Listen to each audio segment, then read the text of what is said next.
forgive me, this might be a little bit longer because I'm probably going to just kind of veer off for a little bit here. But somebody left a comment on one of my videos saying that Obama destroyed this country. And I did a video reply to that comment asking for examples of how he did destroy the country.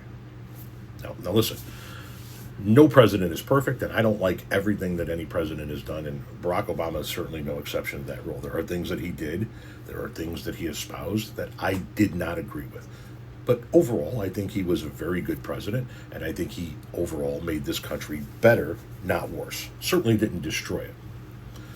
And so I did this video reply saying, well, you think Obama destroyed this country? Give me examples. This person left a comment that I think is about as accurate as it's going to get when it comes to this conversation. This person says they think he destroyed it by being black. Point blank, period. It's unfortunately as simple as that. Yeah, I think that that's the main driving factor for people who view Obama as a president that destroyed this country or a president that divided this country. It's because of his blackness. Now, I'm going to talk from a personal aspect here for a minute and then take it back to the voting populace as a whole. I've talked about my father. I think I talked about him in that video as well as other videos, and I'm going to talk about him a little bit here again. My father was extraordinarily racist and sexist. Now, he passed away at the age of 72 in July of 2015. 4 years before that, my stepmother passed away, and my father moved in with us, and he spent the last 4 years of his life. This was his bedroom for those 4 years.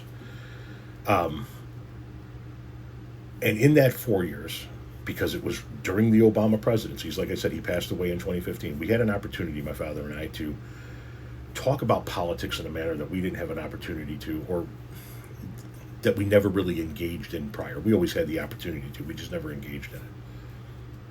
I knew my father's sexism. I knew my father's racism.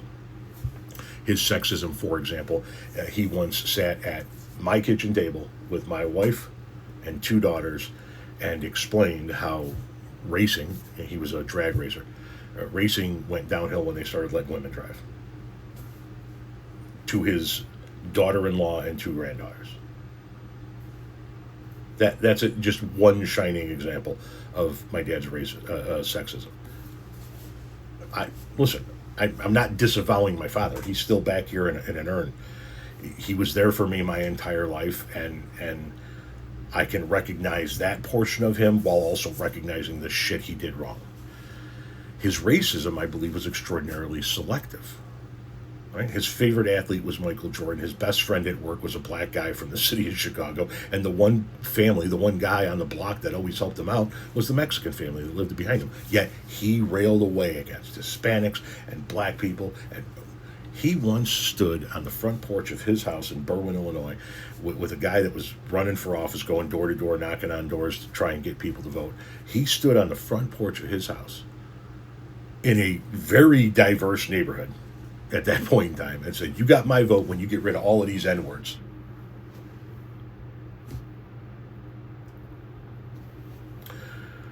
So in those 4 years that he lived there and I had an opportunity to talk about politics with him, I didn't approach it from a Obama standpoint because I knew he hated Obama because he was black. I approached it from a policy standpoint.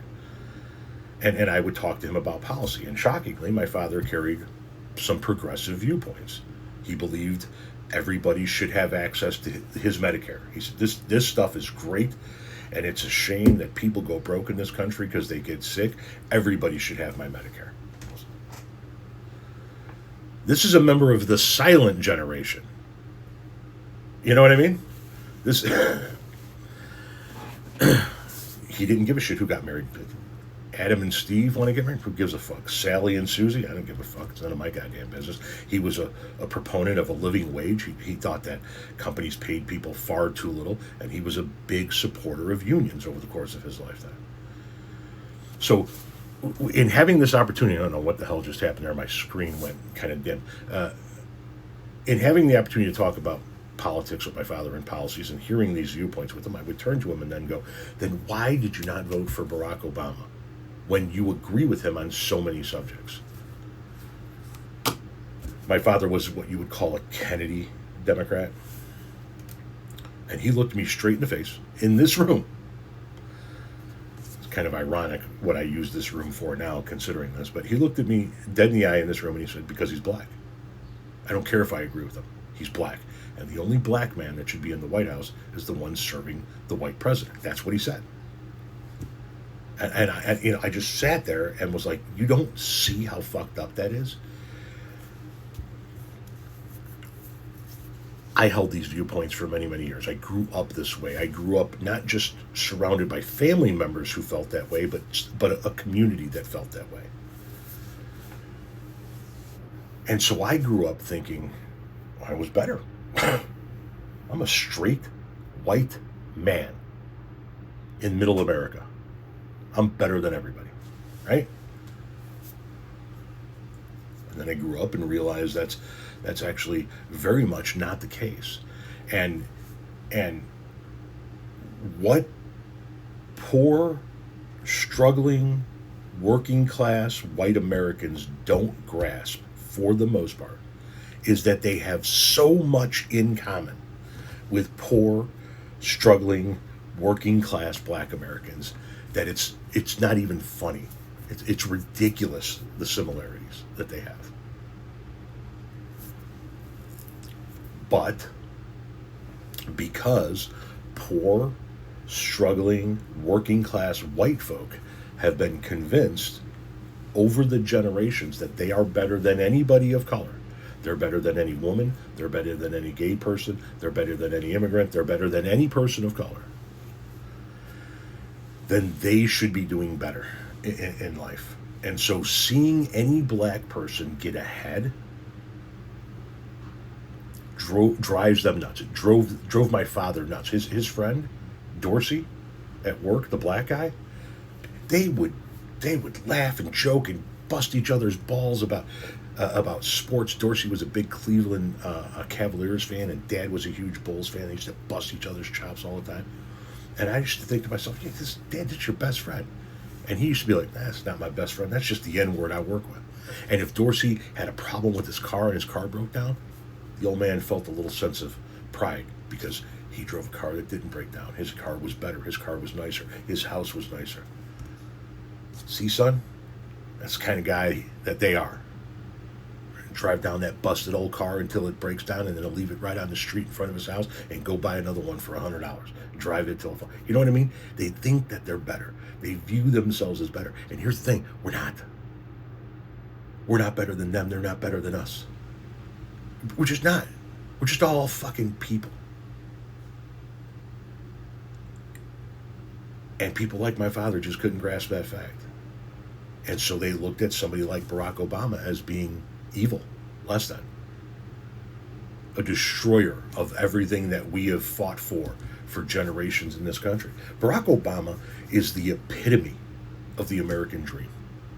Grew up poor, raised by a single mom, put himself through school. If Barack Obama had an American-sounding name, was white, and was a Republican, the Republicans would demand his face be carved into Mount Rushmore. But because he's black and has an African-sounding name, they cannot bring themselves to give him any grace, any credit.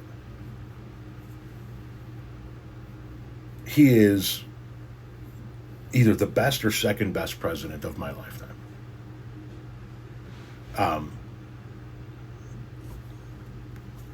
Nixon being the other one, and we can have a conversation in another video about Nixon. But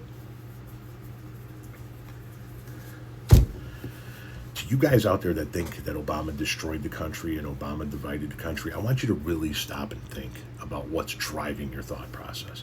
And I think that when you get down to the root of whatever it is that's driving it, you're going to find that it's a hatred of black people. Because you've been convinced that you're better than black people, you're better than Mexican people, you're better than this, you're better. You're not. You're the same as them. And you have the same struggles as them. You have the same issues as them. And you don't realize it because you can't open your eyes to the fact that there is a system keeping all of you down, but convincing you that they're the ones keeping you down.